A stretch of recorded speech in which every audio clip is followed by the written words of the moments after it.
Live NFL trivia every Wednesday night on Twitch at 9 p.m. Eastern. Come show off your football knowledge for a chance to win cash prizes. Check the link in the description to find out more. And now, on with our feature presentation. September 17th, 2022. We're at Providence Park in Portland for this inter-subdivision matchup between the Oregon State Beavers out of the Pac-12 in the FBS and the Montana State Bobcats out of the Big Sky in the FCS.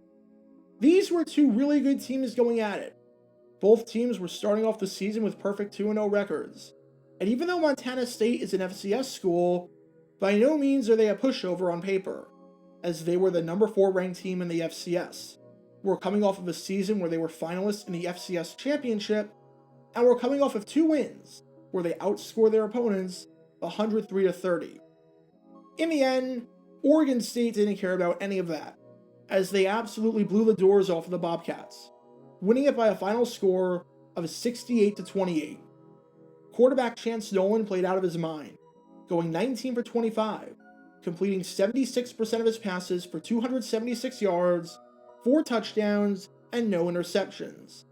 The Beavers did a great job on the ground when it came to establishing the run, picking up 214 yards on over 5 yards per carry.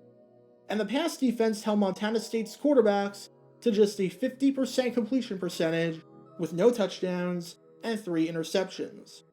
It was a bloodbath, with Oregon State improving to 3-0 for the first time since 2014, and picking up their highest point total since December 1st, 2012, over 10 years ago, when they scored 77 against Nicholls State. This bloodbath was the first time that Oregon State and Montana State ever played each other. And I bring this game up because this was a game that was more than 20 years in the making. Because even though they played each other for the first time in 2022, they were supposed to play each other all the way back in 2001. And it's not so much that the game got canceled that was bizarre, but rather the manner in which it was canceled, where no one really knew what was going on, and where information was changing every hour, even though this was not an issue for any other games scheduled that week. Because this is the story behind what has to be, without a doubt, the strangest canceled game in the history of Oregon State and Montana State football. Before I talk about all the craziness regarding what happened in the week leading up to the game, we need some context to understand what the original plan was. And the original plan was to have Oregon State play Montana State in a non-conference guarantee game on September 15th, 2001. The game made a ton of sense for both parties, as was the case with just about every game between a Division 1A school and a Division 1AA school, as they were known back then. The Division 1A school, in theory, gets an easy win against a team with significantly less talent. They get one step closer to bowl eligibility. They can build some momentum heading into a tougher game or conference play while staying fresh. And they can play some of the backups in a competitive setting, since there is no preseason play. And the Division 1AA school gets local or national television exposure that would otherwise not be available to them. They maybe get to recruit in a new market. They get to play in a top-notch facility and experience that.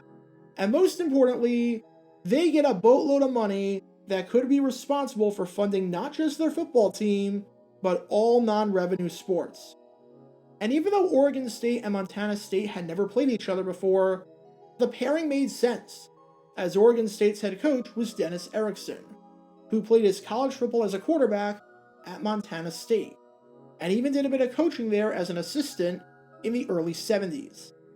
Everything was good to go for this non-conference matchup, and the week leading up to the game, there was nothing getting in the way of it. And then, as you might have been able to tell by the date that this game was supposed to be played, everything was put on hold. Because on September 11th, 2001, when a terrorist attack was conducted on the United States, with 2 planes getting hijacked and crashing into the World Trade Center in New York City, the country was in a state of shock, and life as we knew it forever would be changed. The impact that 9/11 had on the sports world entirely is way too much to dive into in one video. But long story short, events for the foreseeable future were in trouble. Not that sporting events were the first thing on anyone's mind after this, but there was a major question as to whether or not games that weekend would be able to be played in any league, especially college football, simply because of the security needed, and because of flights being grounded.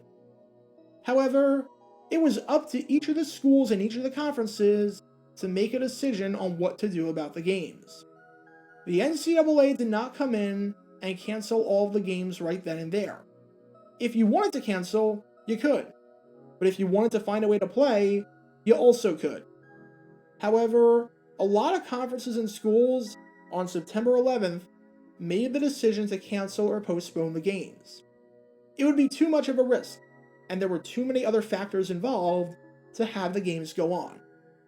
And if that was what happened with this Oregon State Montana State game, then honestly, this would be a non-story. I would not be doing this video. It would have been no different than the dilemma that every single school was facing that week. Except, that's not what happened at all. Because even though it's extremely tough to plan for something like this, because nothing like this was foreseeable in the slightest bit, what happened was an absurd lack of planning and communication, and an absolute disaster class in how not to handle a crisis. Because to start off, what followed in this absolute domino effect of incompetence and mass confusion was two completely different and conflicting pieces of information regarding the status of the game. After discussions that took place that day, Montana State announced that this game was getting canceled and would not be played, making it the first time in Oregon State history that a game got canceled, although they postponed their game against Oregon by a week in 1963 due to the assassination of President John F. Kennedy. The only problem with Montana State's statement? That same time, Oregon State put out a statement saying that the game was getting played. That's kind of a problem. You have one school that thinks that the game is not happening, and another school that is insistent on the fact that this game is happening. You see, when the Pac-10 held a meeting, they announced that all conference competition for the week of September 15th was canceled, with Conference Commissioner Thomas Hansen saying that it would be inappropriate to play games, saying, "The safety and welfare of our student athletes is our first priority, along with the safety of our fans. Our thoughts and prayers are with everyone affected by this immense tragedy." However, in this statement, Hansen made it explicitly clear that this only applied to conference games, and that non-conference games were still on at the discretion of the schools. This meant that if, on September 15th, Oregon State was playing USC, the game would be called off. But because Oregon State was playing a school in a different conference, that game could still take place. But I guess Montana State's interim athletic director, Glenn Lewis, didn't read that part of the statement put out by the Pac-10, because he just flat out announced that there was not going to be a game. Montana State head coach Mike Kramer canceled his bus reservations and hotel reservations that he made for the team, talked in the press conference about how now his job was to get the Bobcats ready for their next game against Cal Poly, and put out a statement saying, "I have to give much of the credit to the Pac-10 and other conferences who made the decision." And at this point, Oregon State was looking at Kramer, Lewis, and Montana State like they had two heads, because in their minds, it was like, "What are you talking about? We didn't cancel the game! The game is still on!" I should note that Oregon State had a very good and selfish reason for keeping the game on if at all possible, and that was the fact that they had a bye week scheduled for September 22nd, meaning that their next game, which would be the start of Pac-10 play against UCLA, wouldn't be until September 29th, so they would be going an awfully long time without playing. As Mitch Barnhart, the athletic director at Oregon State, said on this, "We needed to play a game soon. We need to play one more time. We need to get into the flow of playing before we play UCLA. And this gives us an awfully long period of time off.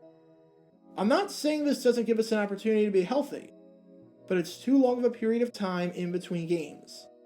As a side note, if you want to learn about another team that had 2 bye weeks in a row, click the card in the upper right corner.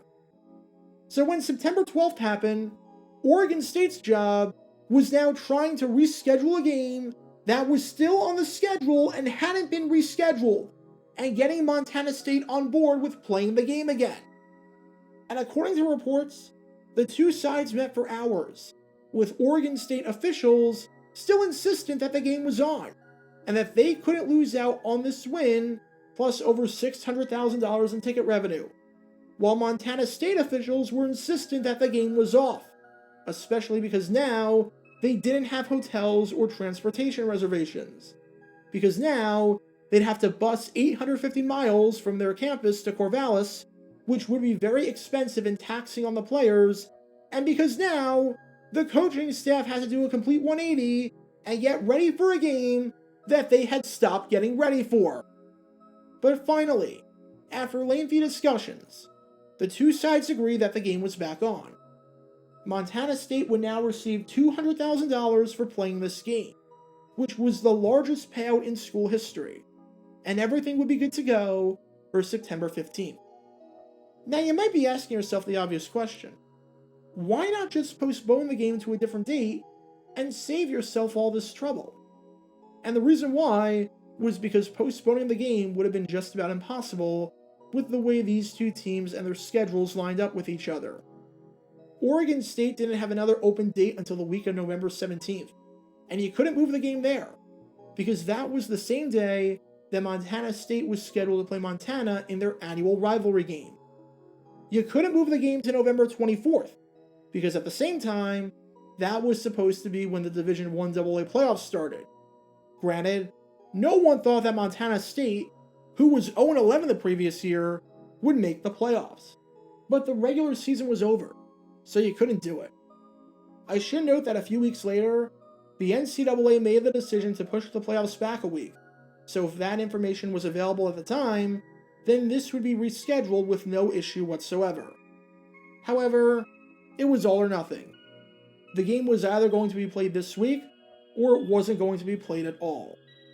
And after all of that, guess what happened not even 48 hours before game time? Go on, take a wild guess. That's right, the game was called off. Montana State was now ready to play in the game, and right as that was happening, Oregon State made the call to pull the plug, with Barnhart citing a variety of reasons, from security to people's emotional concerns after the attack. But here's the question: why the heck did it come to this point? You said the game was on, and Montana State said that the game was off. Then you met for hours upon hours to tell Montana State to get their butts over to Corvallis, because the game was happening, despite what they said and despite what they thought. And then you changed your mind and screwed Montana State out of $200,000, which is really important to them, despite nothing about the circumstances really changing. Flights were still the same issue as they were on September 11th. Security was still the same issue as it was on September 11th. Emotional concerns were the same concerns as they were on September 11th. Nothing new came up. Nothing unforeseen in terms of the pros and cons of playing the game was added to that board. And now, you made the decision to call the game off right as Montana State was getting ready to leave, as Oregon State was practicing to get ready for the game, and as the finishing touches were happening. Let's be very clear about this. If the game was called off right away on September 11th, this is a non-story and a non-issue. I take no issue with the fact that they called the game off, period. It's the fact that there seem to be updates every single hour changing the status of the game, with one side saying that the game was off, and the other side saying that the game was on, that made things completely insane. This is a classic example of how not to do crisis management when it comes to communication. Fortunately, Montana State was able to get another guarantee game that year by playing Washington State and adding them to their schedule a month later. Oregon State was able to get a different 1AA opponent by adding Northern Arizona to their schedule at the last minute. And the two schools were able to put aside their differences and finally face off in 2022, with some people on the team not even being born at the time that they were originally supposed to play in 2001. And I think it's safe to say that the 2022 game especially compared to the absolute chaos when it came to playing the first meeting, went off without a hitch. Get your official Jaguar Gear 9 merchandise by going to jg9shop.com, and be sure to like this video, ring the notification bell, and subscribe down below if you haven't already, as it helps the channel out a lot. And be sure to check out Twitch every Wednesday night at 9 p.m. Eastern for your chance to play NFL Trivia and win cash prizes. Link in the description below. Also, special thanks to all of our Patreon supporters for helping out the channel. Your support is greatly appreciated. See how you can become a patron and request future video topics in the description below.